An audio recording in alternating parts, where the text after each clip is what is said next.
I'm a cartoonist. So I'm here to talk about the comic, the graphic novel, Crush. So I'm here because I also do YA and middle grade graphic novels. I would say my best known works are The Prince and the Dressmaker, which is about, we have some readers here, which is about a 19th century prince that secretly likes to wear dresses, and Stargazing, which is about two kind of young Asian American girls who are friends, but also maybe kind of have a weird rivalry going on. And my most recent book is called Ash's Cabin, and it's about a non-binary teenager who is sort of having a lot of trouble relating to people and decides to run away and live in the woods by themselves with their dog. So, as you can see, like a lot of the kind of recurring themes of these books is teenagers who are sort of struggling with the pressures of just growing up and trying to figure out who they are. And that's sort of the theme for the night. Our book, Crush, is, I think, it's the second volume in this graphic novel series that's written by Tegan and Sara and illustrated by Tilly Walden, who's another really amazing cartoonist. If you want to check out her books, that's also something I would highly recommend. So Crush is about just, obviously our romantic crushes, things that we're sort of learning about ourselves at that age, but also just like the crushing pressure of trying to figure yourself out, the friendships you have, relationships with your parents, figuring out kind of your creative development.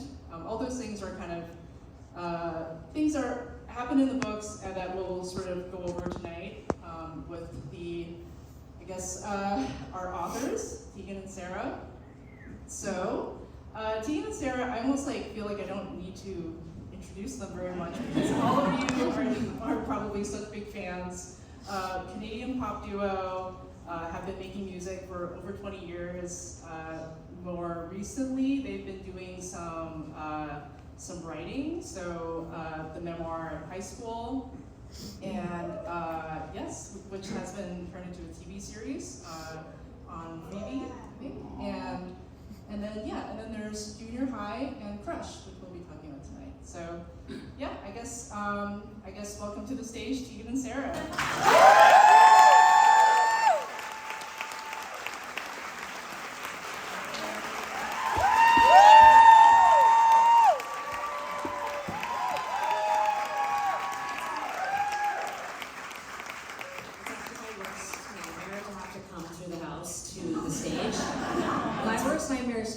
Sara to run. And I had to decide, do I run or do I just try to run?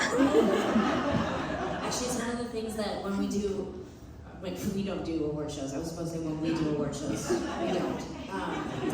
But when I watch award shows, like any kind of award show, I'm the person when a person wins, I'm like, how far are they? So far? Oh God, there's so many tables. Oh my God, the obstacles, it's one of my anxieties, so I'm glad we just lived through that, and now we can move on. Thank you for the introduction, and thank you for moderating tonight. No, thank you for inviting me. I'm just what am I doing here? I'm just I'm not good. I admitted backstage that I took out all of Jen's books from the library, the ones that they had, and binged them, and they're amazing. And I think a couple of them are on sale here tonight, or just I think the most recent three. Actually, okay. Ash's Cabin, Prince and Dressmaker. Stargazing is so good. Yeah. All right, so let's talk about Crush. I'm talking about this book in particular, but also just the previous volume, Junior High. I have a slide for that. Hold on.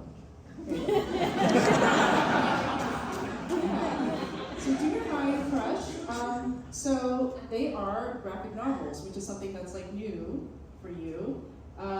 Tell me about how this whole project came together, how you went from music to prose memoir and then graphic novels, and also the fact that they're for a younger audience, which is also something that's pretty different.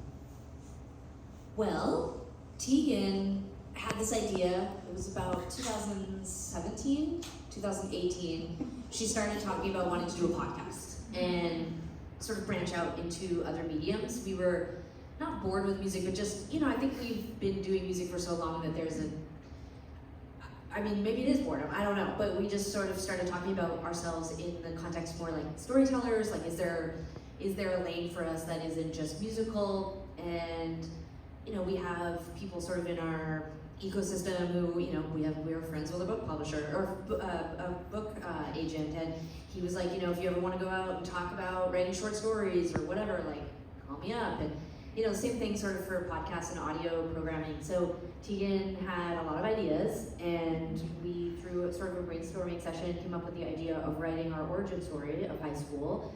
And when we sold that book idea, almost immediately, the kids part of FSG reached out and said, would you consider also, when you're done writing the memoir, adapt this for a graphic novel series? And we said sure, and then we went about our writing of high school, and it was really years later, like actually it was in 2020 that we actually sat down and started. Great year. Yeah, big year. You can imagine.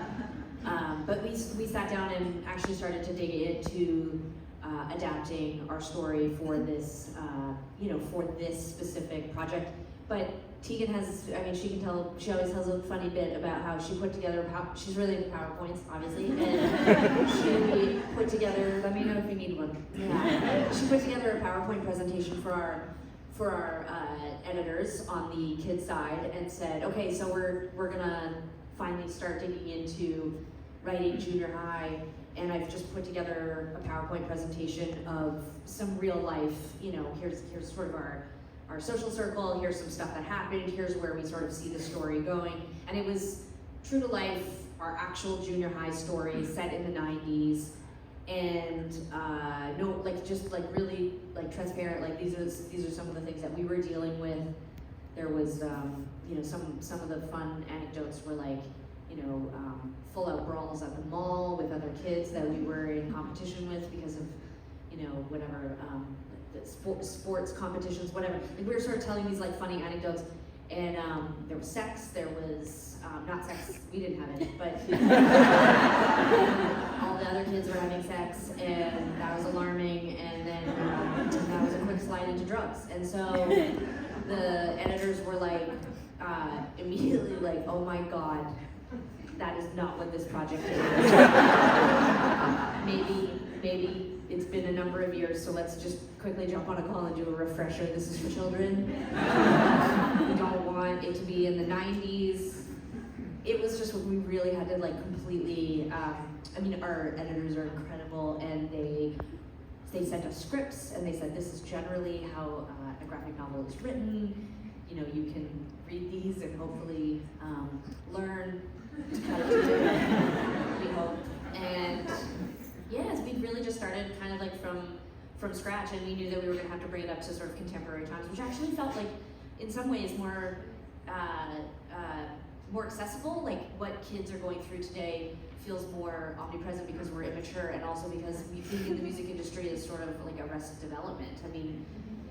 13-year-olds and Tegan and Sara are using the internet a lot, and so yeah, and actually we were able to sort of get, we were able to sort of get the flow really fast. But the PowerPoint presentation really goes down in history, and we actually should have included it. I don't actually know why we didn't. Yeah, didn't we? I don't know. It's so funny. There's a lot of nasty stuff in there. Yeah. These are adults, and if you're children, then your adult decided to bring you here, and that's. So and just in reading the book, I was also surprised by the fact that it was contemporary, because I thought it was going to be a true memoir 90s sort of throwback thing.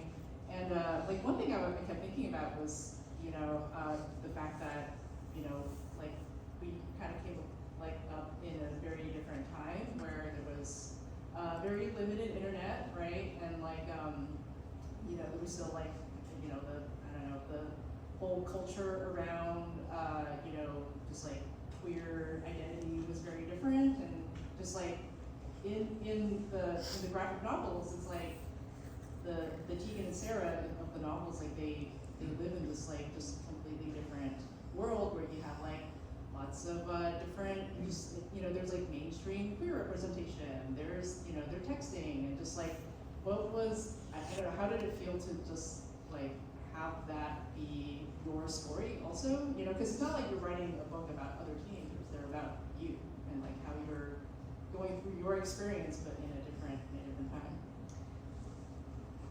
I think what we did was just write a version of our story and then add cell phones.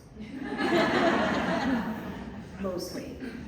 Obviously it's aspirational because there are, like for example, in Crush, there's so much more talk of queerness, and it's completely normal that Sarah has a relationship, is crushing on her best friend, and I get a crush on a local DJ named DJ Kukumber, and it doesn't work out, sorry. We haven't read the book yet.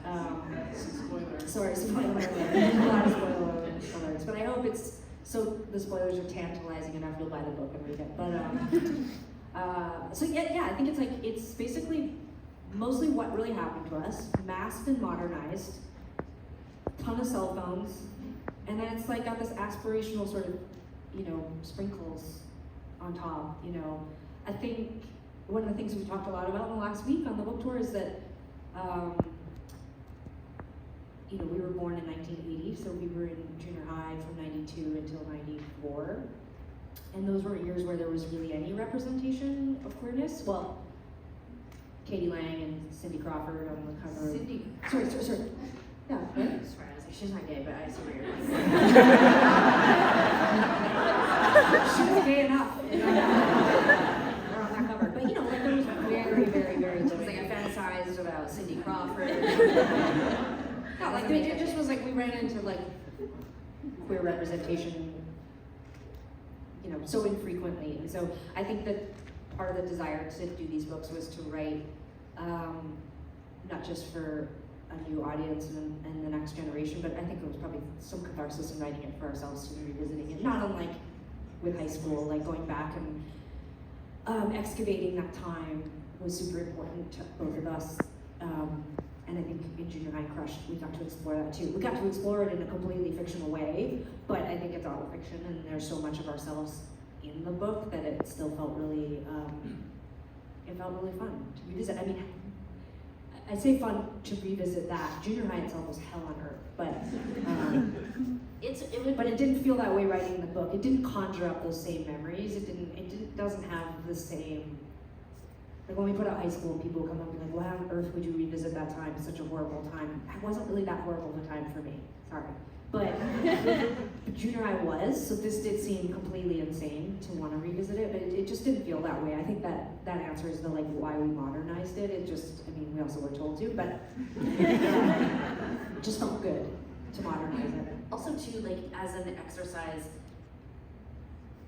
I guess with music, and certainly with high school, the emphasis was on how deep can you go, how much can you reveal of your pain, that's not a bad thing. I think there's something, at least when it comes to music, there's something incredibly cathartic about screaming and singing about grief or some injury that you can't get over, of the heart or whatever, and or anxieties, whatever. That has been very cathartic to me. I've never felt like I was exploiting something where I wasn't really getting something back in return. But because there was so many limitations, or I don't even know if limitations, but there was just such a boundary put around this project of there's only so much you can really cover. It is specifically for this age group. It was we were encouraged to, stay away from our sort of desire or addiction to writing about things that are really painful. And I actually was really surprised by how nice it felt to just be aspirational or to write, just to try to be funny. And Tegan's right, junior high was so much worse than high school, specifically because in high school I had the drug of love and sex and attraction, my anxiety and my worry about my body or my sexuality or my health or all these things that had sort of plagued me from the time I was really little, I never really had anything to Like I didn't have an anecdote to that at all until I discovered I liked girls. Like as much as it was like painful and stressful to realize I really liked girls and I was like in love with specifically a number of girls throughout high school. In junior high, I was still flailing a bit. Like I definitely felt confusing things about girls, but I didn't yet realize that that could also be a solution to the problem of my body and my mind. And so it was nice to not have to actually really explore that in the junior high setting, because I don't really know what you would say. Just 2 seconds. Did you just describe, did you just say, I have all this insecurity and anxiety in me, so I didn't say anything about insecurity. Well, you said like anxiety about my body, about my health, and about my sexuality, and then I found a person to project, like to feel love, so that. No, I feel like, what I'm saying is that I was very stressed out since I was a little kid about like health stuff, body stuff. Why are you yelling at me? I'm just projecting. Okay. And what I'm saying is that at first, when in junior high, I was starting to figure out like, oh my God, I think I feel weird. I think I've always felt weird about girls. And I definitely think that the weird feeling is also because I'm gay. Like I think I started to have that feeling, but then when it just went like full tilt in grade 9, where I was like, it was like a drug. It was like I would sit in my classes in junior high and just be like, I'm really stressed out, I'm really anxious about math, and Tara hates me, and you know, this thing's happening with my mom, and I'd be like, just think about Krista.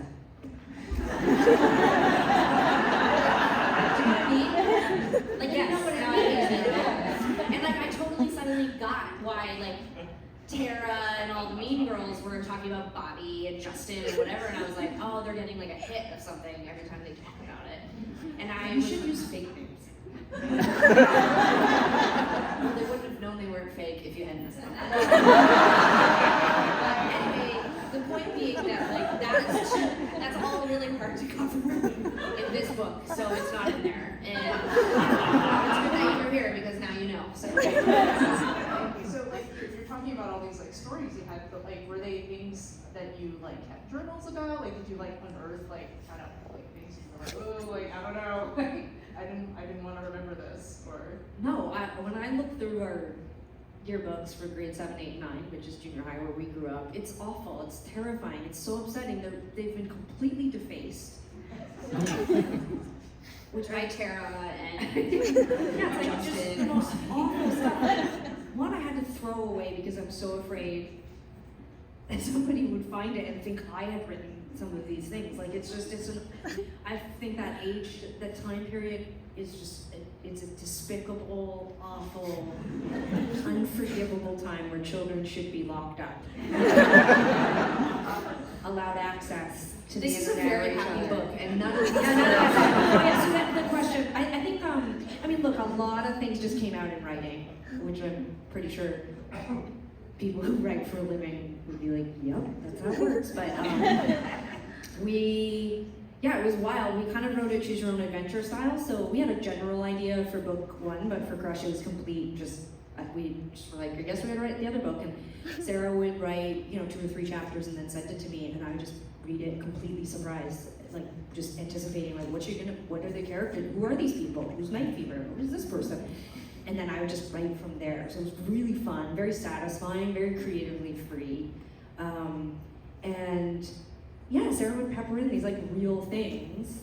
And so reading it, I'd be like, oh yeah, that happened. That's so funny. And that would, inspire me, and I would, then put in things that I remembered. But I think we did our best to stay away from too much real to life. We did really want to move away from the real story. I think that for me, my favorite parts though is like how much, like especially when Sarah would write, like so many of the throwaway comments that the adults make. Like my partner was reading the book this weekend. She hadn't read it yet, but it's right.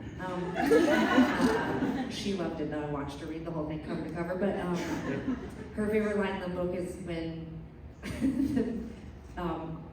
Sonia, the mom of Tegan and Sara in the book, takes them to Ramona, their new manager's office, and when she walks into the space, she like kind of just like throws away this line of like, I think I did yoga here once, and like I just think like, Like, it's an adult joke, you know? Like, I don't think a 9-year-old reading it is gonna be like, that's so funny that their mom said that, you know what I mean? Like, there's just this really funny comments, and I think that that's been a really fun part of writing the books, is sort of like trying to imagine what our parents would have said and what they would have felt. It's worth noting that my mom likes this book. She didn't like high school, so. Yeah, I was curious, like, if people in your life who, you know, were part of the story in a way, like have they read the graphic novels and sort of had like a different, like, oh, this is You mean like Tara and Bobby? yeah, just like the difference between that and like all the other like stuff you've created over the years. I actually haven't heard from any of our closest, dearest friends about this book, but as you can probably imagine, it's exhausting to be friends with us, and they might need a slight break. Don't laugh that hard. We've gotten to the point of, I basically live in a world where I don't invite people I love and care about to things, and they're mad at me or they're grateful, but I'm never sure which one it will be. I think that Tegan's, like, my mom read the books, which was great because she really was sensitive about high school, and I think that she likes this rendering of our life and childhood more and feels it's more accurate, that we were never as difficult or as complicated as we made ourselves out to be, and she's wrong. And if she thinks that's the last book I'm going to write about her, she's also wrong. No, I'm mostly kidding. I think people in our life have had to come to terms with that everything kind of goes through our big mouths, and we just have to, and they just have to sort of live with it. I will say that we are still friends with all the kids who we met at this pivotal time in our lives. Like, you know, my crush in this book is the same crush I write about in high school, and she is still the same friend who I text with every single day and who I love dearly, and who I would literally murder someone for. Like, she is still. That's the next book. Yeah. It took a weird twist. No, but I love these people, and so I think at the end of the day, most of our friends know that we're in trying to write these stories and in trying to self-mythologize, we're also in some way keeping records of all of our lives. And well, maybe not your friends, but for real, like, one of the things that I feel specifically, just to use this example of my best friend, like, that relationship, when you're 14, 15 years old and you date someone, like, what does that really mean, you know? Maybe in the 1800s you married them and then you died at 25. So that was obviously your most important relationship because that's all that you had, you know? Or the horse kicked you or whatever. But in today's world, it's like, oh, you know, you might meet your person when you're 25 or 60, or I just listened to that interview with Al Pacino who has a 1-year-old, and I'm like, really, at 83 I can still be having children? He gave me hope, I don't know why. But man, like, meeting Krista changed my life. Like, she saw me and she connected with me, and at 14 years old, before these projects, I would have told you she was really important, but going back into those, like, looking at those artifacts, like our letters and our journals and the photos and sitting and storytelling with each other, like, I am who I am because of her. She was the first person who really saw me outside of my family. She was the first person who got me to reveal things that I don't know when I would have revealed them. She's the person when my son was only, 8 weeks old and I flew to New York to do press and my wife called me crying. She's the person I called and said, can you get on a plane right now and go there and be with my wife and my son? And she went straight from her job to the airport and flew to Vancouver to be with them. I mean, this is one of the most, it's just, these are relationships that are so important to me, so I hope we're doing right by them in these silly books. Sometimes, I'm like, it might seem so small, but it is about saying, hey, these are relationships and people who crashed into us and changed us and made us the people that we are today. So I hope in some way it is honoring them and not, offending them. Okay, let's jump to these pictures. Tegan, let's start with you up in the corner. I have attitude. Oh, excuse me, I have an attitude. Yeah. I changed up the photos a little bit from some of the previous events, but we did wear a lot of t-shirts, oversized shirts with words on them, and I'm just realizing now I took out all the photos. There was a whole series of photos where I'm wearing like a no means no t-shirt. My mom worked at, oh no I am, I'm wearing it in the black and white photo. But there is no difference is actually what it says. On the front and then on the back it lists all the ways you can say no. To sex. To sex, yeah. My mom worked at the sexual assault center, so Like, I don't know if there's a gayer thing than a 14-year-old wearing a, there's no, I mean, I know it had a different kind of meaning, but it was also at 14. Pretty Yeah. awful. Anyway, and then Sarah's, on Santa's knee, Sarah's wearing a Take Back the Night t-shirt. After these in mostly just to prove we were always really annoying. That's social justice stuff. That was always our brand, but I What also, do you want for Christmas this year? And I said, equality and justice for everyone. That's right. I also like included this photo of Sarah dressed as Garfield. That's that one there. We had I'm trying to think of the word for co-ed. I'm trying to think of co-ed. We had a co-ed dance at our house for Halloween. Captured in book 1 in junior high. Yeah, we write about it in junior high, but it actually happened in grade 8.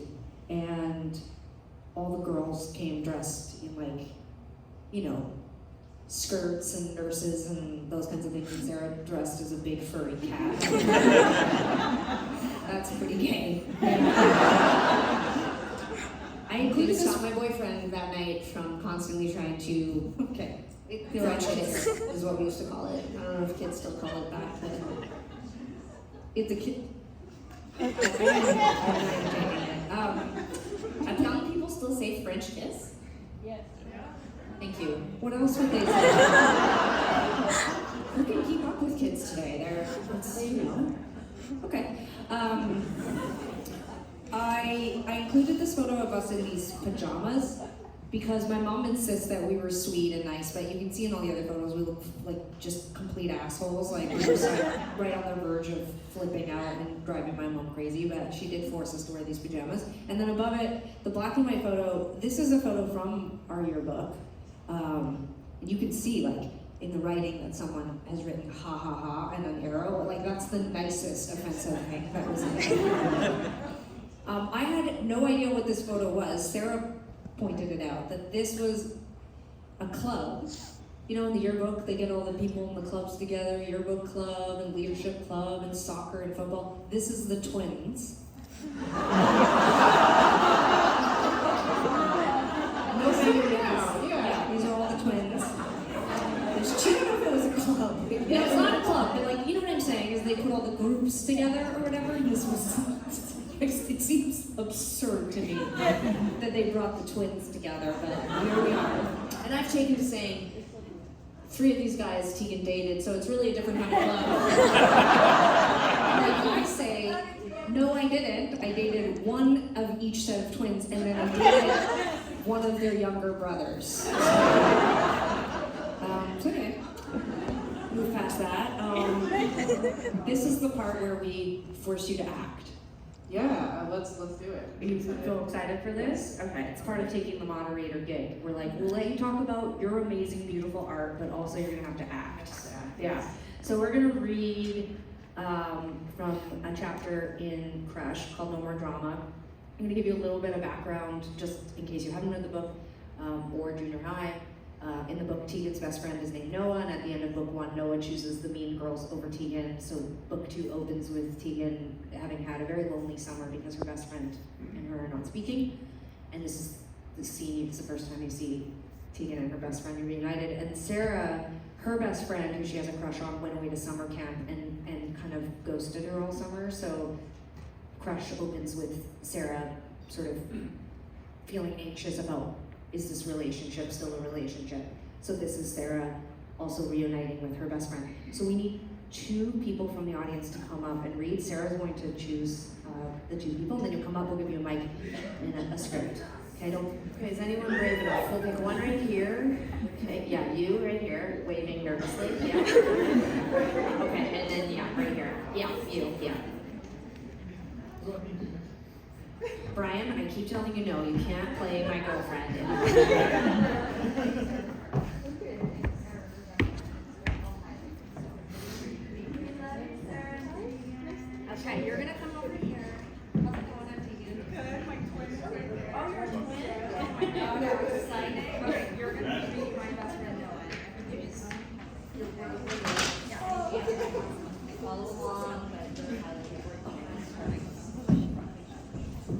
Okay. What if we'd been actors, not musicians? Here we go. School auditorium day. A teacher stands on stage in front of a group of students. The atmosphere is relaxed with bright stage lights and the soft murmur of excited students. All right, welcome to drama. Let's do a little warm up. I want you all to howl at the moon like wolves. Ow! Excellent. Now, we're gonna get into pairs. We're gonna do trust falls. Let's see, Evan, you with Samira, Talia, Clover, Tegan, Noah, Para. Tegan and Noah, as they exchange nervous but determined looks, ready to trust each other in this exercise. The scene transitions to the trust falls. Tegan and Noah stand facing each other a bit awkwardly. Let's get started. Please don't drop me. Why would I do that? You want to go first? You trust me? I know you would never drop me. Oh wait, hold on a second. She made these scripts herself. We just reprinted them and they printed them double-sided. I got a lot on my plate here. I'm running the slides. Okay, can you give me your line so I got the right line for the next one? Thank you. Okay, yeah. I know you would never drop me. Or did you? I didn't, did you? You kind of did. You're right. I'm sorry, Tiggy. I really am. I was all so complicated. And now it's not? No, I miss you. You're just lonely without Avery. Tegan gets into position to fall into Noah's arms. She starts to fall back, and Noah catches her easily. There's a moment of relief and reconnection. Perfect. Switch. Give me another chance, Tiggy. I'm sorry, I didn't stand up for you at the dance. I don't know, Noah. Fall. You can trust me, Tegan.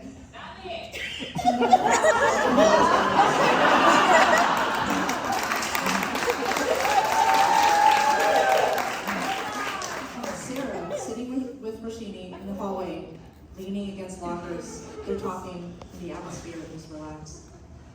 When's your first soccer practice? Today, I freaked out, honestly. You? You're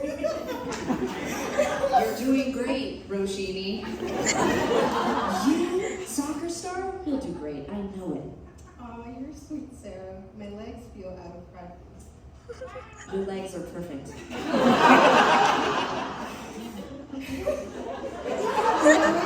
But I did play a lot of kickball at camp. Sounds fun. I changed that now too, I can tell. This is for kids. Have you ever been to camp? No, Tegan was always too nervous to be away from our mom. Was camp lonely ever? Not really, because I had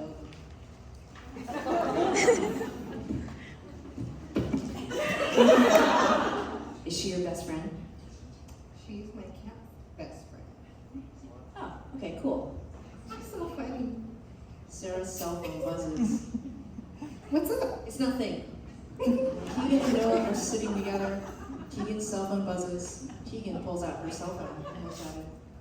He's texting, Tiggy. It's just our manager reminding us to practice. I love your new song. How did you hear them? The tryouts online. Is X friend about me? Would you be mad if it was? No way. I'm your #1 fan, remember? Back to Sarah and Roshini. I saw your tryout online. Everyone was sharing it. Did you like the new songs? I like Killer Bee best. The line, this long distance, it's so vicious. Roshini pulls out a friendship bracelet. She hands it to Sarah.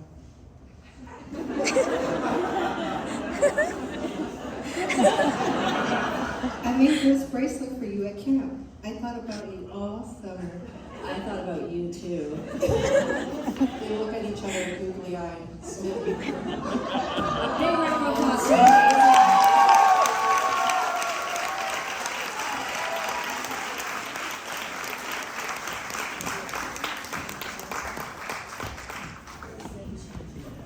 Okay, that feels different when you're just reading it. It's just doesn't feel quite as charged. Okay. Okay, so this next section, we pulled some stuff from our past to reflect some of the storylines from Crush. So 3 of the major storylines in Crush are actually pulled from the first year of our career. So I don't know if we should talk about it first and then I can show you this video, but I think maybe we should talk about it. The first storyline is, So this scene is about this is the Battle of the Bands, right? So in the book, there's a Battle of the Bands. So Tegan and Sara as Gunk, the band. You compete and you lose, and then you do meet some of the other artists, and it eventually does lead to kind of your first big break, right? But in real life, you won the Battle of the Bands. So talk about why you chose to sort of like change that in the book. you know, at the time, I think it was just a way to keep Tegan and Sara rooted in their home life, their school life. We wanted to thread in real stuff that had happened, you know, from our actual sort of soft launch of our career, but it didn't necessarily make sense to have Tegan and Sara get there so quickly in these books. And you know, it was really fun. I mean, just for me, you know, I've wrestled with, you know, what happened to us in high school was a sort of trauma for me. I mean, I always loved the story of it all, but when I really wrote about it and I thought a lot about it in retrospect, you know, I didn't necessarily feel ready, you know, not in the way that Tegan did anyways. And I think, you know, it was specifically this kind of difficult transition from music was how we connected with our, you know, our innermost kind of thoughts and worries, and it was how we sort of connected with our friends. Like we were always talking about how we wanted to be rock stars and how we wanted to make it, but like, not to be all Chapel Roan, but like, I don't know if initially when we won the contest and we started actually getting like bad reviews, and we started, I guess, feeling like a sort of pressure, you know, like, oh my God, like record labels are calling our house. And I was studying for my finals in high school. I was fighting with my mom, I was fighting with Tegan. I had finally revealed to the girl that I really had this like secret crush on, that I had feelings for her, and she had rejected me. Like, I was quite consumed with all this other drama in my life, and the music stuff, like, while it was exciting, I did find myself at that age feeling resistant to just jumping in the way that Tegan was able to. And so of course there was like something about writing this story in a different way that was really pleasing to me, because I was like, well, maybe we would have been fine if we'd lost. Like, maybe things would have been slower. Maybe, you know, maybe we would have, well, I don't know. It's just like a fun thought exercise to think about, like, well, if we'd lost, maybe our high school experience would have felt different. And then we still sort of get some of the fun stuff that actually happened to us, like our first photo shoot, our first video shoot, our first recording of music, like in a recording studio, but without all of that kind of crazy pressure that we actually had when we were, you know, in high school.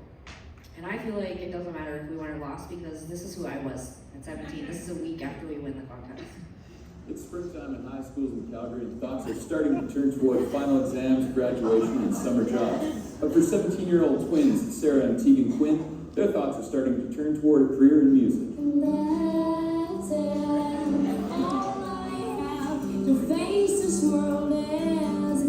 This is where it all began 2.5 years ago, writing songs and learning how to play guitar. We might have stayed here if the twins hadn't entered Garage Wars, an annual fight to the finish between rockers and punk bands. We're like two little 17-year-old kids sitting up there and saying what we want to say, and we don't have nothing to hide behind. And maybe that's what the difference is that, I mean, the music industry, getting up on stage, going in front of people you don't know, saying things that you wrote down to yourself, that's very, very, very intimidating. They earned higher marks than any band in the 7 years of Garage Wars. It's something they find a little overwhelming, but very exciting.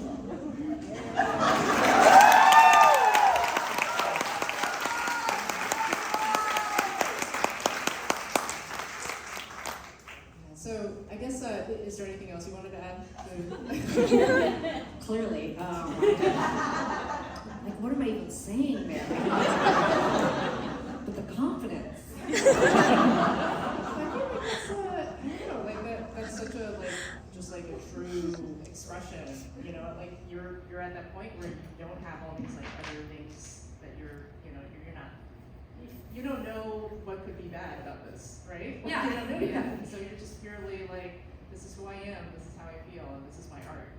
Yeah, I think you can see, I think you're right. I mean, it's funny watching it this time, because it's in front of me, you could see me like articulating in real time, like what's happening to me, which is like some sort of short-circuiting, but what, you know, from 1 week to the next, my whole life changed. And I, like, you know, when we're in the book, we obviously write about Tegan and Sara losing the contest, and what happens afterwards is that they get a manager and they end up, you know, doing a big photo shoot, and it, you know, it's in a magazine. It comes out when they start school that year, and that is literally what happened to us. And processing that all over again was definitely a little weird. This happens to them, like, you know, in this book, they're much younger, they're a few years younger, but it was really overwhelming. It was really exciting, but it wasn't like a dream. We hadn't been spending years talking to everyone we knew about becoming musicians. We'd only picked up guitars 2 years before that, you know? So I think it was very overwhelming because on one hand, it felt like, oh, okay, this is what we can do when we graduate high school. This is something, we're getting a lot of positive reinforcement from adults and our friends. Like, that felt very exciting. But there was also just so much anxiety about what does it mean. I mean, we were on display, you know, the review from the college paper of that win was that we weren't worth it, like that we were actually not good, and that we shouldn't have beat out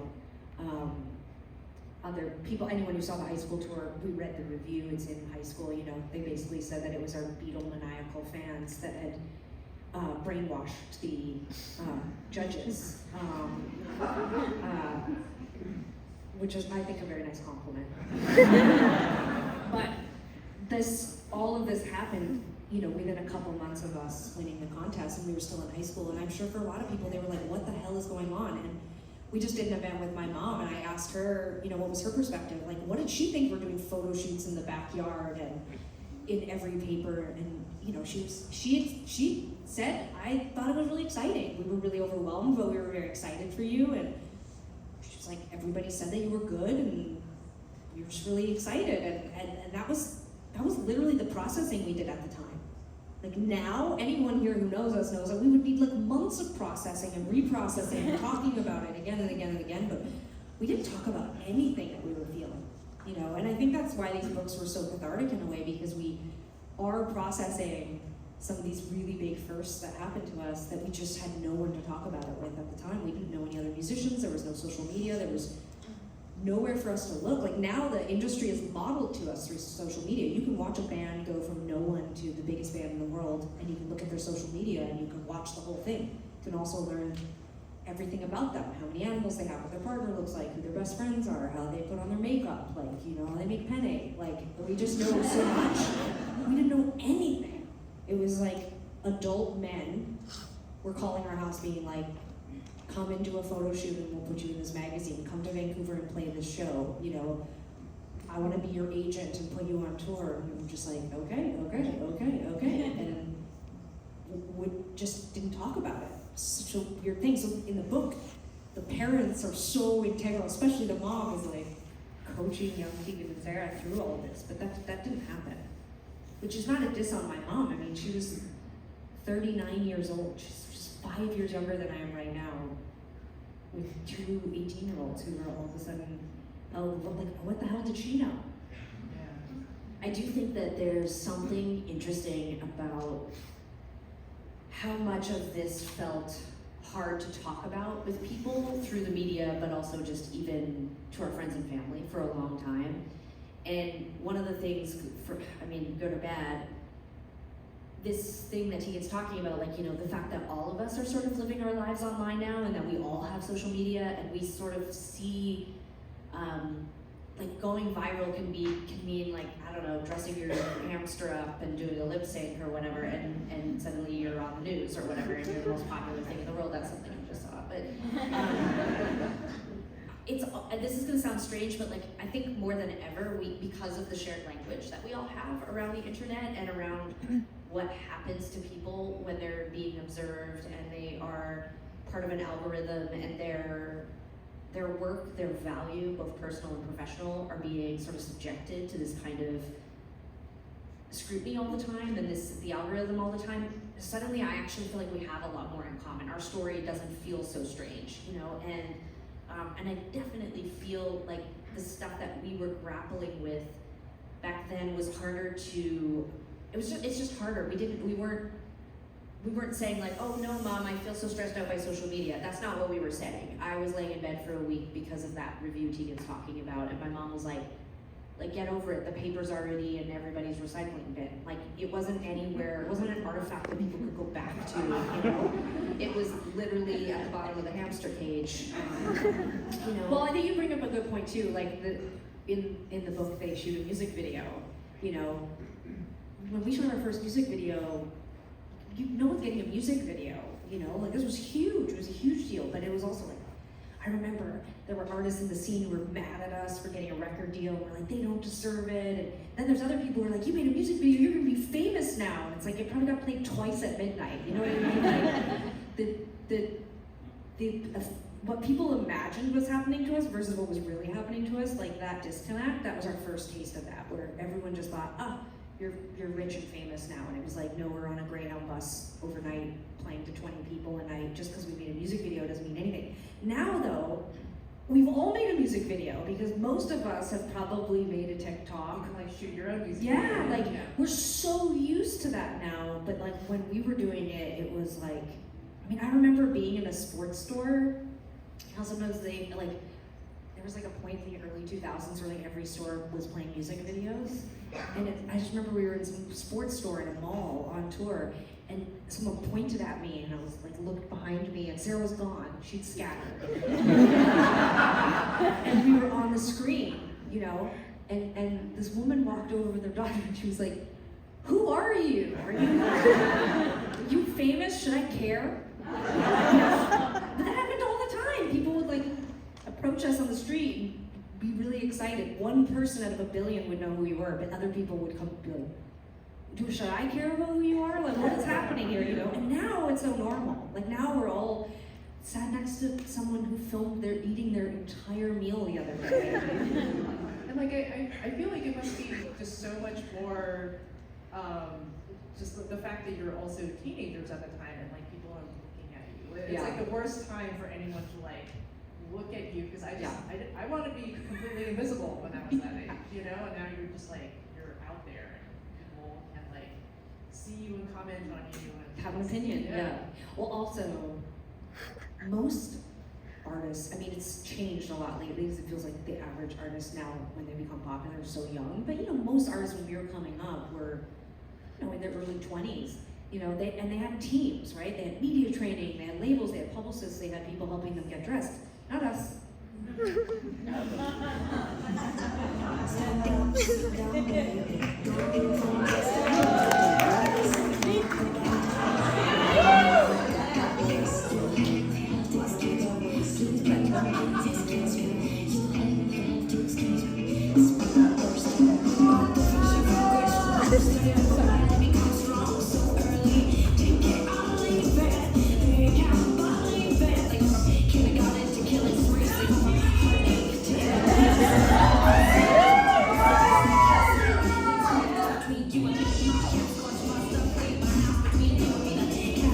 And let me be clear. I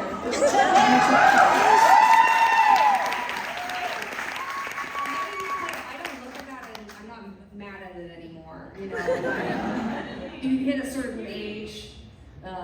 Lindsay says you'll never be as young as you are right this moment, so you should never like dislike a photo of yourself because you're in about a year's time or 5 years time you're gonna look back at it and be like, man, I looked good.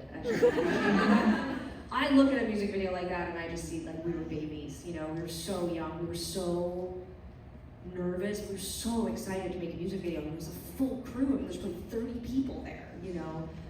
He had made, the director, Sean, had made the video for Lead Steal My Sunshine. It was one of those like funny things where someone said, if you could work with anybody in the world, who would you work with? And we're like, that guy that made Steal My Sunshine.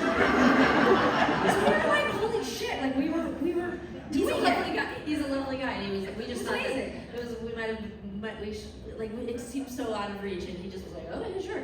But like one of the things that is funny to me is, when we shoot the music video in Crush, going back to this idea of like sort of slightly fictionalizing and being more aspirational. One of the things that I've talked about a lot in therapy is how deeply I needed a mentor when I was in my 20s. Like, I did not have someone who I could talk to about any of this stuff. And it wasn't just being queer that was such a big gap for me. Like, I just sort of felt like I was floating in space. But it was also, like, I envy artists today that they, just to stay on the Chapel Roan thing, like, I recently saw her talking about how this explosive celebrity and fame and notoriety and all this stuff, it's so overwhelming for her. And then she's like, and then Elton John came over, and then I was at Phoebe Bridgers' house, and I was like, I would love that. Like, I would have taken a local musician, like I don't know if it's like something that's like a deficit in me, but like I think Tegan and I do give off this confidence, and I was just so desperately in need of someone to take me under their wing, or take us under their wings if they had room for me, but if they had room for Tegan, that would have been fine too. And it was such a joy to write in this character of Night Fever, who's sort of the Billie Eilish of our fictional world, who, just thinks Tegan and Sara are cool and gives them some advice, and I'm just like, that is just still a wound for me, like that I really wanted that so bad when I was young. And I think that's also part of why Tegan and I are so annoying when not annoying, but when we're so thirsty when it comes to, any way that we can be a community or be a support for someone opening up. Any community and reaching out is not being thirsty, that's being nice. But I do sort of try to pay that forward now, because I introduce myself to everybody, and most people don't respond to my DM, but it doesn't matter. I'm like, welcome to the music business. Did you write to Chapel Roan? Because she didn't mention you in the Rolling Stones. You didn't make the cut. Okay, now we're going to talk about crushes. Okay. Here we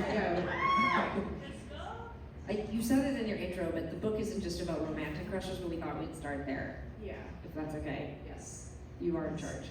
Okay. Yeah. So, should we talk about our first crushes? Yeah. Right. Okay. So, I mean, when you asked me to submit a photo of like a first crush, I was like, well, what was I doing in 97, 98, like watching the X-Files, right? So, so that was like the first thing that came to mind. So those were like my kind of like fictional, celebrity crushes. Like, do you have pictures of them up on your wall? Like, Not what did the quite, crush, I think- what was it? Like, was it a curiosity crush? Was it a romantic crush? What was it?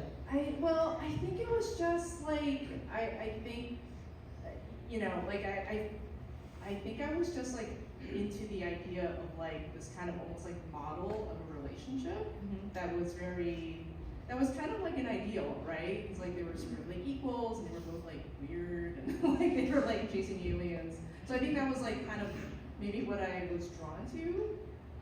But I mean, now that we're talking about like just like real crushes, I guess like my first like real like human non-cartoon kind of real crush, I think was like a boy in 6th grade that was he was my friend. So I think I was in denial for a really long time. Also because like one of my other best friends had like a huge crush on him like the year before. So I always felt like that was like not, like that was kind of like off limits, even though she was actually not in the picture anymore because she went to private school after that. but I was just like, I was just like really in denial for a long time. That I was like, oh, this is like my friend, because like I think in my mind like crushes are these kind of like, it was almost like unattainable, it's almost like a fantasy person. When you say a long time, like throughout grade 6, or like you still occasionally think about this guy? Well, you know what? So okay, so like so what happened was like nothing ever happened, even though I actually I'm pretty sure that he also had a crush on me. but so like later that year, I was bullied by someone else in the friend group, and I think because just like the whole experience was like really traumatic, I sort of just like pulled away from those people, and like in the following years, like I was just not really in contact with a lot of those people. So I think that never ended up. We never ended up kind of like befriending each other again. But then in college, so my sister actually ended up going to the same college that he did, and he ran into her and gave her like his number to give to me, and she lost it. And much later, like there was like, you know, then there was like Facebook. Tegan has her laptop right here. I think you found him eventually. So yeah, so I actually haven't contacted him, but Let's do it right now. He's now the high school band teacher from our high school. Oh. Yeah. It's so interesting hearing you say that because I don't think we often.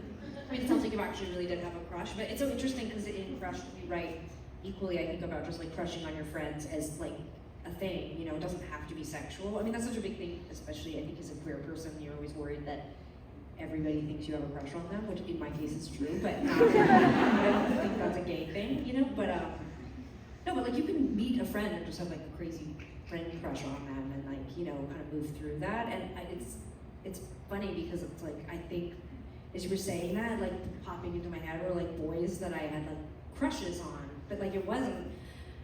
I knew that I was gonna have to like be there, like that we were gonna have boyfriend and girlfriend time, like which would probably last 2 weeks and consist of us holding hands during recess, etc. But really, there were guys I think probably that I just like wanted to be, you know, or just like being around. And yeah. Anyway, that just popped into my head, like thinking about that, like how it's just like this weird thing that starts to come up at that age where there were guys I actually just really liked and thought were really amazing, and then, you know, if it seemed like they liked me back, then yeah, girls would be mad, be like, well, he's, you know, supposed to be dating this girl, you know, like there was so much of that kind of friction, and it's so nice in adulthood that you can just be friends with anyone and like them. Yeah. I feel like at that age, like just like all your relationships with everyone feel very just like if they're gelling, they're like just like it feels so strongly about it. Tight. Yeah. And so I feel like it's hard to, like, at least for me, like it was hard to sort of like it took time for me to figure out like what was more like romantic, what was more just like I want to like I look up to you and I want to be you. Well, it's almost like pre-sexuality in a weird way, because my first crush was this woman, Karen. And I know. But I was 8, and it was 1988, and she worked for my mom at this like day camp program that my mom ran in the summers at a community center, and Sarah and I went because my mom ran the program. And I had these like really intense fantasies about her that I would play out in my head every night in bed to fall asleep. And in the fantasy, she kidnaps me, and she puts me in a van. And the van I have no idea where I got this visual from, but she puts me in this white van, and it has like a wooden bench, and she handcuffs me to it. Yeah. And then she drives me to her house, and then she makes me go into the basement where I'm also restrained. And then she asks me questions, and I just talk. And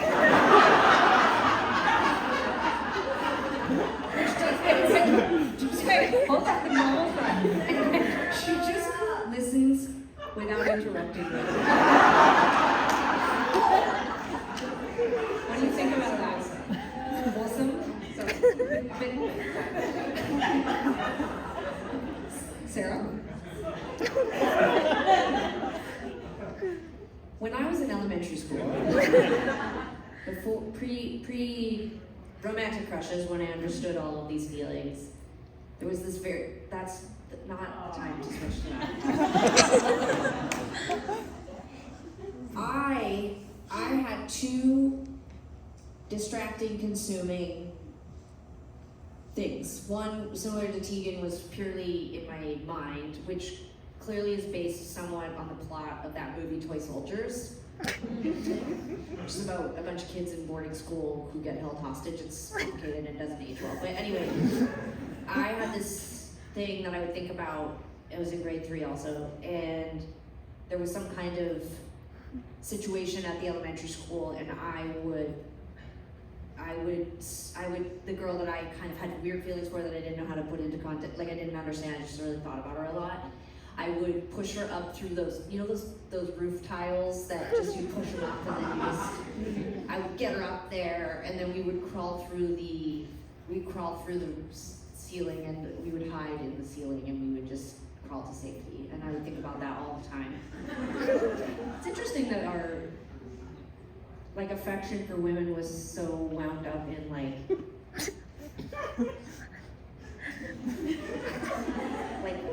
that's not a real-time process. Let's just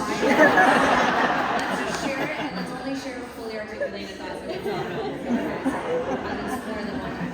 And then the second thing I was just going to bring up, and this ties in a little bit to why I think celebrity and fame was both sort of written in the stars for us, and also has always been a little bit of a complicated dynamic for us. Since we were born, in some ways we were famous. You know, we would go out as little tiny babies and kids to the mall or just out in the world, and people would look at us and they would come up to us and they would, my mom talks about how for the first couple years of our life, when they would go out to public places, they would separate us. My dad would take one of us until he left us, until he abandoned us. But sorry, that's, keep it, anyways, erase that. They would separate us in the mall because then people wouldn't pay attention to us because it would upset us. We would, people would stare, and I see it now even with my own son, who is very cute. Especially women, they'll just talk to him, grown-ups are just like, look at you, and he's just like, ah, he's so freaked out by ladies. He loves men, but men never talk to him. It's like a person could come in with a chainsaw, as long as it has a beard and it's a man, and he'll just be like, so what is he doing with that thing? And I'm just like, a nice, cute woman at the park says hi, and he runs away. So, but I relate to that. I think there was just this sort of observational thing that happened where people were always paying attention to us. And so when I was in elementary school, I remember there was these girls who became really obsessed with me and Tegan, and I knew they were obsessed with us because they would just blatantly stare at us. They would walk by our classrooms and they would stand in the doorway and look at us. And I liked it. And I didn't they kidnap us? No, those were different girls. Yeah. But no, this was knowing. There was an acknowledgement of it, that these girls were obsessed with us. Tegan and I were in choir. They joined choir, and they would sit in the choir room. I have no memory of this. And stare at us. They followed us at recess. We used to walk home to my grandma's after school, and they would walk behind us and follow us. And it went on for months. And I loved it. We never talked to them. I loved it.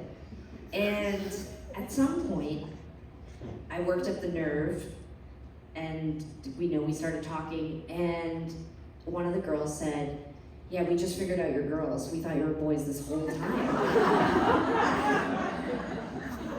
They thought we were just these cute boys, and they were just following us around, and then they figured out we were girls, and then it was over, and I was so sad. I really was. I was like, you keep doing it? What's changed? Who was your first crush you actually dated? I was a late bloomer, so it wasn't until There's no judgment here, it's a safe space. Yeah, it ended up being the older brother of a friend from high school. Yeah. Cute. Yeah. When you call yourself a late bloomer, is it that prior to that you wanted to date and didn't have the confidence, or what was? Yeah, honestly, throughout high school, I just didn't have any prospects. I just didn't like anybody. I was kind of I was like, I'm not really vibing with anybody in high school. And I was very much high school was also kind of when I sort of developed my own kind of artistic, life, and I was always doing art, but I think that was when I really started to do comics, and I was really focused and ambitious about it. I think that was where a lot of my energy went, honestly. And I had friends, but I wasn't really it was almost I didn't have anything that was better than comics at that point. Like I don't see anybody that was like kind of there, and I had like, you know, this like early internet, so I had like internet friends that I could like chat with all the time, and that was like cool, you know. Did you ever have like romantic chats or like anything that bordered on flirtatious? I missed that whole, because we didn't have the internet as teenagers. A little So I missed bit. chat I rooms. feel like I definitely had like friends that like I don't know, like, cause I mean I don't know, like I feel like it feels normal to have very open conversations with people that you don't really see in person, right? Or like that they're not in your everyday life. So I feel like I would talk to these other like kind of like young cartoonist girls, like, just like about, like we would talk about everything, you know. So I feel like it did kind of like I don't know, like maybe I don't know. It was just like a different, like, yeah, it's just like I can't separate that from just like the feeling of being just feeling really close to people that you're talking to when you're at that age. So yeah. Yeah, that's interesting you talking about the distance, like you get online, you can kind of say anything to people, because both Sarah and I just a quick slide here of our first like girlfriends, which we had secret relationships, both of us in high school.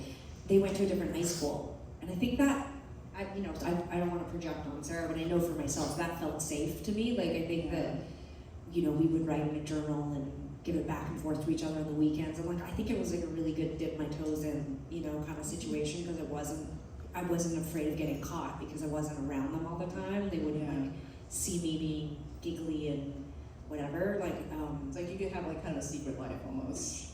yeah, and it was kind of like that secretiveness. Like, I'm not saying that being in the closet is a good thing. Please do not quote me as saying as such, but there is something very exciting and tantalizing about a secret relationship, you know, at least at first. Like, I've read my journal from that time, and there's no like, I'm scared to come out, and what will people think of me? I'm just like, all caps, like, she is so cool, I'm so happy. I'm gonna be in a band. Like, dumb, you know, like, no apparent insecurity or sadness. Like, but I do think it was the distance. I was able to sort of, music filled a lot of space or something, you know, like similar to you talking about finding comics, you know, just funneled a lot of my energy into art, so.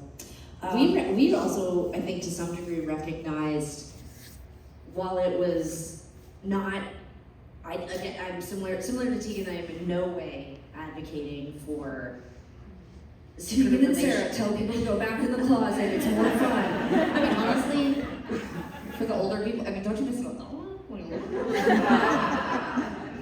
No, I loved being able to game the parent system, you know, like, if I had been out and my mom knew I had a girlfriend, I wouldn't have been able to have sleepovers with her. I don't think so, and that would be a double standard. And so, I don't know, there was something about like my discomfort and shame and fear, like real, like palpable fear about being outed was real, but there was also a part of me that was like, well, this works. You know, my best friend is sleeping over all the time, and my best friend and I are kind of under the radar. I get to hang out all the time, and I didn't feel like it was a bad thing. You know, I felt like it was how I survived. It was how I survived, you know, that time, was to have her around. And so I'm like, I was never as a teenager thinking to myself, like, I really want to be out with my girlfriend. That, like, I never was thinking about that. Basically, Sarah's saying, if you are a young person here and you're thinking about coming out, don't tell your parents till after you're grown up, so that you can still have a sleepover. I know this is so complicated. I don't. That's not what I'm saying. I'm just trying to be honest. Sounded like it. It's just my own honest feeling that, I don't know, I needed that connection, and I don't even know how to, because that's how flawed it was for me to grow up in that time, is that there's still something really warm and cozy about my closeted years with girls, because, I don't know, it was just something for myself. It was just so private. I just was so safe. And it wasn't like something that you were like worried that your parents would like react badly to or anything. Like, you just felt like, Oh no, I was terrified that they would be like, Yeah, no, that was all there too, which is, it's really hard to uncross all of that. But there was also just a part of me that didn't want to give up that connection. It was so crucial to my mental health. And we did go to different schools, so weekend sleepovers were really important. They were the only time I really got to see her. And, you know, mostly we were just, you know, I mean, I was just handcuffed on a bench talking, you know, so just go out and see it's fancy. I mean, no, we were mostly just like listening to Smashing Pumpkins and like reading Kurt Vonnegut and like, you know, I don't know, talking about our friends. Like it was really just like a best friendship, really. It really was. But yeah, it's so funny now to think about kids and how much freedom they have. And by freedom, I mean no freedom at all. Should we do some Q&A? I also just want to take a moment because I'm just realizing right now, sorry, I want to go back. Is that we haven't talked much about Tilly Walden, and I do want to take a moment. Yeah.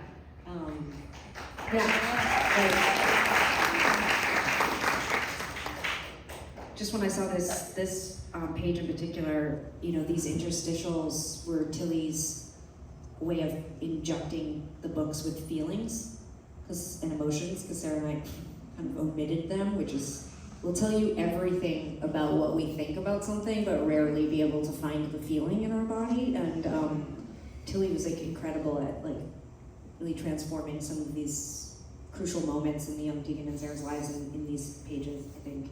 Yeah, and I wanted to know, did you know that Tilly was a twin when you reached out? So our publisher sent us a list of cartoonists to consider collaborating with. I don't know if they had gone to any of them prior, and we both just sparked with Tilly's art. I had not read any of her work, but just immediately we were like, oh my god, she's so amazing. The fact that she was gay and a twin just like felt like a unicorn had trotted into the story. It's like, when I saw that she was involved in the books, I was like, oh, wow. It was like it was so perfect, you know? Yeah. Yeah, she really seems to get it. And she's also just aside from those things, it's like she's also an amazing cartoonist. You know, it's like one of the best. So it's like, how could you find someone better? I mean, we haven't collaborated with another cartoonist, but I will say that it's heartbreaking to us that it's only a duology. You're spoiled now, because it's like, you can't do any better than that. It was incredible. We have a couple events with her next week, and so looking forward to it. Yeah, she was an amazing collaborator, just so positive and so wonderful. And a lot of people have been asking what our collaboration process with her was, but really she drew a sample of the main characters to get our approval. And then, you know, we had done maybe 4 drafts of the script, and then it went to her. And she gave us like kind of like a line, sort of loose version of the book to give comments on, which we barely gave any comments on because we were just like, this is already so cool, you're fucking kidding me right now. And then, you know, we got to weigh in a couple times with, as the book was finished, but she just, I don't know how to, having never understood what the process was prior to this, I don't know what the process is like for other writers and, you know, illustrators who work together, but she just really got it. It was really quite incredible. And she does claim that it was the longest script she's ever gotten, and that there was no need for her half the time to even use imagination. She was like, it was literally spelled out for me exactly what to do, but I don't agree with that at all. I think she, like this would be an example, like, you know, we don't describe this, but we described, you know, Tegan and Sara getting on stage in front of Night Fever's audience and just feeling this like anticipation, this anxiety of all these people looking at us, and like, this is what she drew. Like, it's just amazing. Yeah, and like her, like one of her contributions was this kind of like this kind of inner world kind of monologue thing where at the beginning of the chapters, right, where both Tegan and Sara are kind of off in their own little worlds, but they're talking to each other, and you're able to have that dialogue separate from everything else that's happening in the book, and it's just like in your minds almost, like this is kind of a telepathy. That was what our mom said. She was like, are you talking to each other in space? And we're like, hey, Mom, like, she probably smoked weed before she did this. Yeah. I do think it was suggested by our editors initially, just spitballing, that there might be a narrator, is sort of how they originally thought about it, and we were pretty against, we call it, there's nothing wrong with this show, but we call it like the Wonder Years voice. Like, we fought this with high school when we were writing our memoir as well. Like, we didn't like the idea of kind of editorializing ourselves as adults. Like, we really wanted just to like lay the story out, and so we I don't know, we felt like really nervous about this idea of like it coming across too adult or too, I don't know, but Tilly ran with the idea of, okay, I see there's something missing here and we need to kind of tie things together, and she's the one who really came up with those ideas to connect the chapters together. And I don't think it's like a twin telepathy thing, but it is adjacent to a twin telepathy thing, you know, this idea that, well, also giving us our own colors in the book, so you know which of us is thinking something or feeling something. Like, that was also her. Yeah, and she really, she speaks so eloquently about it too, like being a twin and sort of, there is something there is something unspoken, there's just such a profound interconnectedness. It's really hard, it's frustrating, but it's also beautiful, and she really got that. We didn't really have to like figure that out with her. She kind of already knew. Yeah, I like that it was a good way for both of you to be experiencing what's going on in the book, like all this drama, all this all this pressure, but then you sort of have a moment where you can process with each other, and it's not just the two of you sitting next to each other, like, on the bus or something. It's like you're almost kind of like taken out, so it's almost like you're in therapy or something. And in a way, it's true to life, because we do not sit down and process things with each other. So there is, sometimes it's through a moderator or through press or on stage in front of an audience that we hear each other's feelings on something for the first time. And I think Tilly just got that, reading the script. Perhaps it's just how we wrote it, I don't know, but we have a little bit of time left to do some Q&A. Yeah. You guys submitted so many questions, we're not gonna get to them. But if you subscribe to our Substack, we're gonna answer all the questions from the book tour in the coming months. So check out our Substack. What is your Substack? It's called, I think We're Alone Now. Yeah. And the questions will be the free portion. There's obviously a paid portion, but all the questions for the book tour will be on the free side of it. So. All right, so first question. What's your most embarrassing moment from middle school? Oh my God, my mom moderated our event in Vancouver a couple days ago, and she brought up, it's one of the things, like, there's so many insane things happen to us in junior high, but there is one that always floats to the top for me that really embarrasses me, and my mom completely brought it up at the event. Like, she just immediately thought of it because I think it was embarrassing for both of us. Here it goes. I had a boyfriend in grade 8, his name was Justin. And I think a lot of gay people will understand this. Fake dating is hard, but nothing is worse than fake dating around a holiday. Because you have to get gifts for each other. And it's like getting gifts for, like, I don't know, it was always very stressful for me. I would always try to break up or be broken up with around the holidays, so we just would like forego, buying things. But I got trapped in this relationship with Justin, who's actually really lovely, I still know him. And it was Christmas time, and we went to the mall with my mom, and we were looking for gifts for our boyfriends. And there was this kiosk, you know them from the 90s, where you can get like, a picture put on a mug or, on a t-shirt or whatever, that kind of thing. And there was, they would also do like, you could put somebody's like initials on like a shirt or a towel or boxer shorts. And so I wanted to get Justin a pair of boxer shorts with his initials, because that seemed sick. And I was like, I'd like that.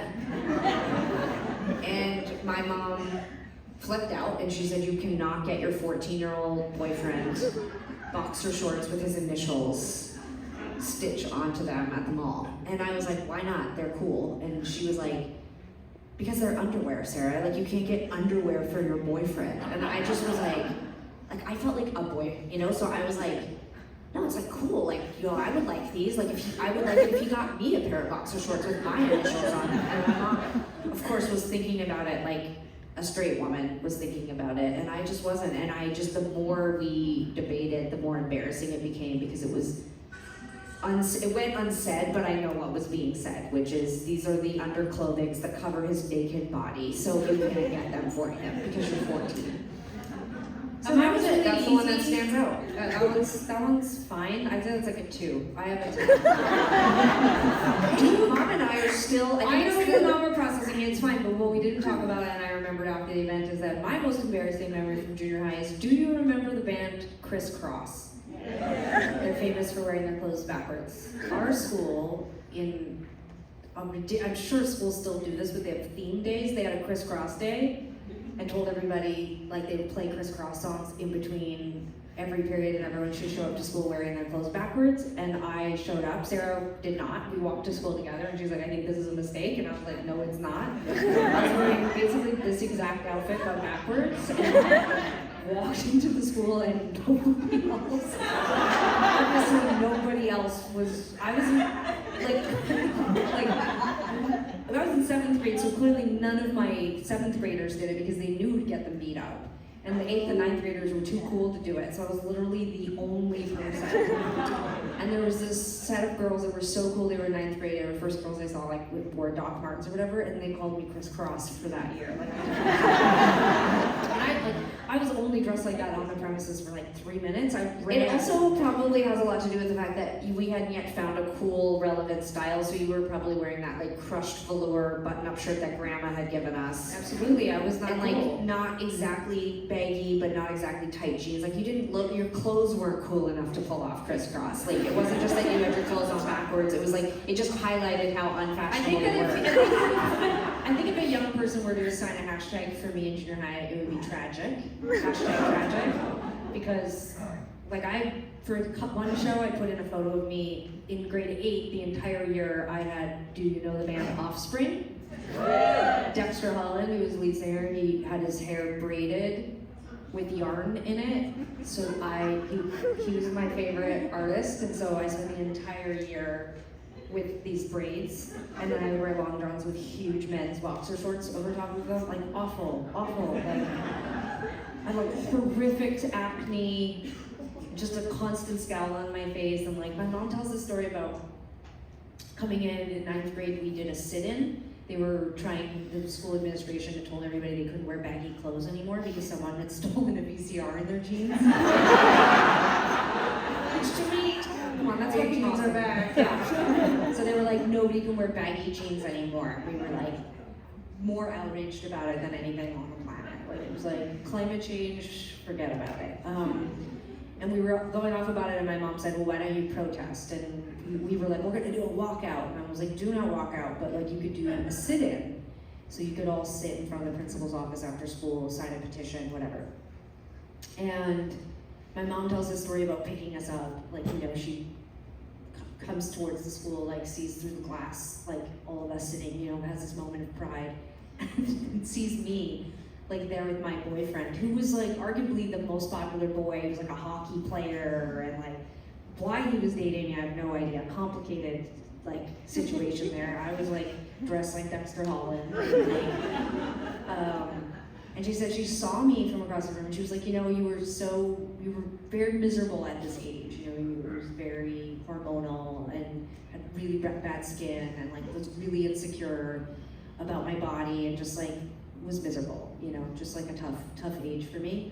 And she said that she like looked across at me and had this moment where she saw that kid. Like she was just like, you know, my mom's a babe and dressed so cool and like desperate for us to be cool like her. We just resisted at every opportunity for her to give us help. She saw me and saw that kid, but then she saw like, you know, how excited all of us were to be, you know, rallying together, this community, all of our friends, like we won.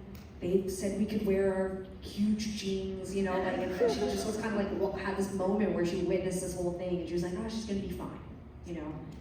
And it took like 20 years for me to look at photos of myself from that time and not just see that miserable, you know, like uncomfortable, like horrible kid or whatever, but I will say that even though this is the most embarrassing thing that happened to me in junior high, that I like showed up like crisscross day and crisscross clothes backwards, I'm also like, but that was me. Like I was like head first into everything. Like, I was like, yeah, it's crisscross day. Let's put our clothes on backwards, you know. That mean, terrifying guy is gonna end up in jail in 2 years, stole a VCR in his baggy pants. But it's not fair that none of us can wear baggy pants. You know, like I just was like, yeah, about everything. Like just such a nerd, but really into it, you know. It makes me think of that the photo of like the person who showed up to the Halloween party as like the Babadook, you know, where you're just like, you know what? Yeah, I'm sure it was embarrassing at the time, but like you were like, you know, more fun than anyone else there, right? Yeah. My God, exactly. I'm that guy. All right. Next question. When you were in middle school, did you ever think you would write books and do a tour, a book tour? No. No. You never like fantasized about being like, you know, You were still wanting to be a lawyer, I was wanting to be a veterinarian, and neither of us had the grades to be either. I think I had a secret fantasy somewhere in adolescence. And more than even being a musician, I mean, I loved to read, and I think my fantasy job was actually being a writer. Like that to me seemed like the perfect job. It was a little bit out of the spotlight. I don't know. To me, that was the job that seemed somehow, or I mean, I guess like that seemed like something that was almost attainable. Like I had decent marks in English. My English teacher liked me. I loved to read. There was something that it sort of made more sense that it was in my world somehow. Like being a musician was truly like just being an astronaut or something. I really didn't know that would ever happen either.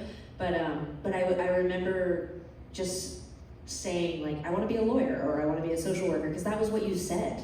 You said normal jobs, like you said things that I was like I want to be an influencer and live in my van. No, I was like what's that? And I'm like you wait. No, but you I don't think this is so true, and I mean it's just a testament to like where we grew up and like just no internet or whatever. But I truly did not know you could like I knew that there was things like school where you could do music, but I thought you could only go to them if you were going to be in an orchestra. Like I knew you could go to art school, but I just assumed that was like, I don't know, like the people who made dishes or something. Like I don't remember thinking that there was a formalized path to be an artist. Like I knew that you could go to school to do something, but it would probably be on fun, you know? And that's, I mean, totally just based on where we grew up and the sort of lack of, you know, we just didn't see it, so we couldn't believe it. And we'd also done like Royal Conservatory piano lessons. Like I thought if you go to school to do music, it's probably to play Beethoven, you know? And I just, so to say I want to be a writer or I want to be a musician, I had literally no idea how you actually would accomplish something like that.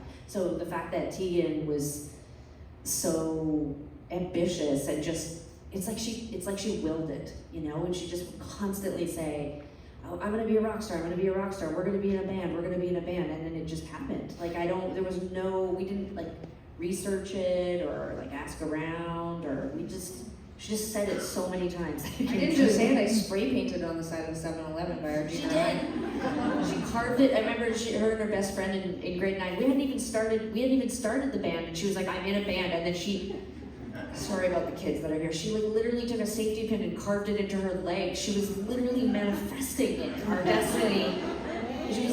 She was so sure, and I just thought like, well, I'm gonna hitch my, you know, my ride with Tegan. Yeah, because I just was like, she seems like she knows where she's going, and but I probably could have been just as happy doing something. Why you try? Go try.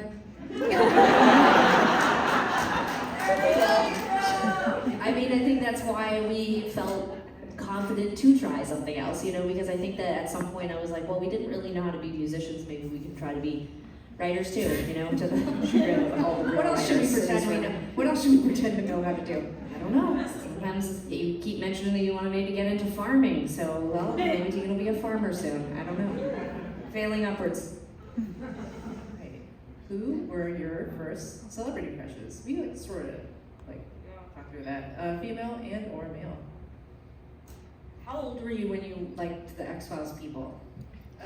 Middle school, like what was it? Like 13, 14 probably. Okay. Yeah. Mine was definitely like my first funny feeling about a celebrity that I really remember was Susan Sarandon. And it was specifically that movie, The Client. So, should I go on or do you Jordan Knight from New Kids on the Block.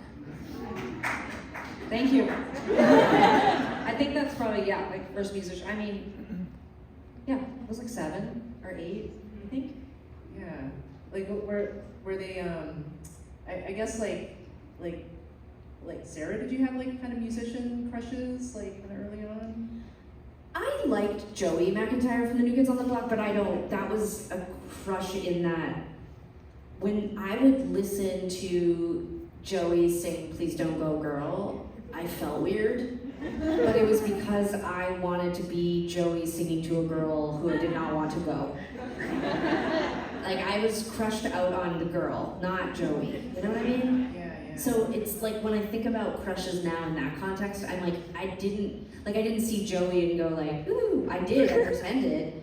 But it was because I was titillated by whoever Joey was like hanging out with, you know? And I was like, I wish I was Joey so I could have a girl who I would sing in falsetto about. And I wish so badly that I could say the same thing, but I had a photo of Jordan in my room. It was the one where he's wearing a black button-up, like a blouse, basically. But it's like undone and like off of his body, so his like chest is, and I would like go up against the wall and I'd put my face against it. For no one. Like I was performing that for no one. What was it? Was there like part of the motivation for being a musician was just like I want to be like that person on stage that like all the girls are screaming at? I don't think I probably thought it in those terms, but I think as soon as we started making music, writing music, the interest that people paid us was very satisfying. Those people were just our friends or girls that we liked, but I think the process of like taking an idea, I mean, just the first time Sara played a song that she had written, it was like I was watching her perform. It was like David Blaine had come into like my bedroom and like, tossed a deck of cards through my window and they were on the outside of the paint. You know what I mean? Like it was magic. I was like, what the fuck? And then when I could do it, I was like, what are we? You know? Like again, like there's still social media yet, so like I'd never seen somebody, like now we know every single fucking, any of you could be in a band tomorrow because you've seen the process, you've seen behind the scenes, you've seen how songwriting happens, you know everything about the royalties and what it feels like to be famous, you know, but we didn't know any of that stuff. So when Sara played a song for me, just me, I was like, oh my God, how is she doing that? Well, why is she doing that? Can I do that? You know, like it was just all these feelings. And then when we would do it in front of other people, it wasn't like fame or, it's not attention in that same way. It was more just like watching the magic trick again. It was like I was bringing Sara in and going, watch, you're gonna write a number on your hand and she's gonna pull it out of this deck. Like, how does she do it? You know, it felt so, and I wasn't looking at other musicians necessarily and going, I wanna do what they're doing. I was looking at Sara and thinking that. Like, I was like, how does she do that? How is she getting everyone to hold their breath for 3 minutes? How do you do that? I felt that too, but it was also a relief in people had always looked at us and paid attention to us, and this felt like finally like a real reason to have them do that. Before it was sort of, I always felt, and Tegan and I are very different about this, I always felt embarrassed of the attention that we got. I felt it was unearned, I think, in some ways. And I always played down and sort of, I don't know, I was always sort of doubting of the realness or the depth of what people were actually interested in. And it always seemed to me that once they got over the initial, oh, you're identical twins or you're cute or whatever, that they would find us boring or that they wouldn't be interested in what was really there or what was really behind all of that. And music, in some ways, was reassuring me that, oh, I do have something that I can show people. And they were, our first fans were our friends, so I naturally trusted them more than I would have, you know, an audience of strangers. And, you know, the fact that they were interested in not just that we could do this and they liked the songs, but, you know, they related to what we were saying. They wanted to say those things too. And that felt so powerful, and it felt so confirming and reassuring that, oh, you know, I don't know, I have something of value. And you know, to go back to your question about like, did I have crushes on musicians?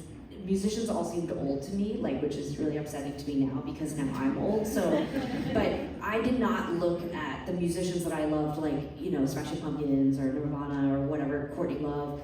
You know, my heroes, the people that I was really obsessed with, they seemed like adults too. And so, I didn't idolize them in that kind of way. Like I saw them as sort of being a different species. I really never, I mean, really until I was almost in my 30s, I didn't even think of myself as a real musician. I would constantly say, I'm not really a real musician.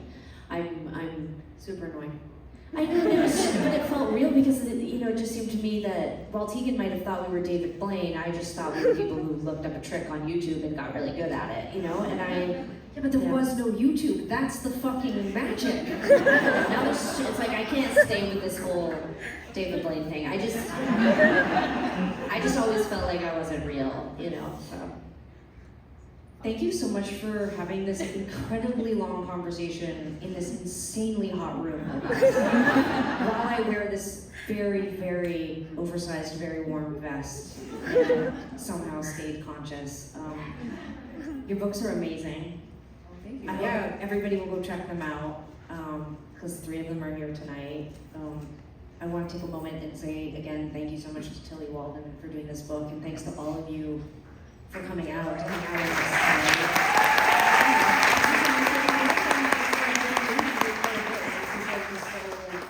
It's like so cool to be able to talk comics and graphic novels and writing with like people who are I don't know, just like do so many different kinds of things. It's amazing. So yeah, well, thanks Tegan and Sara.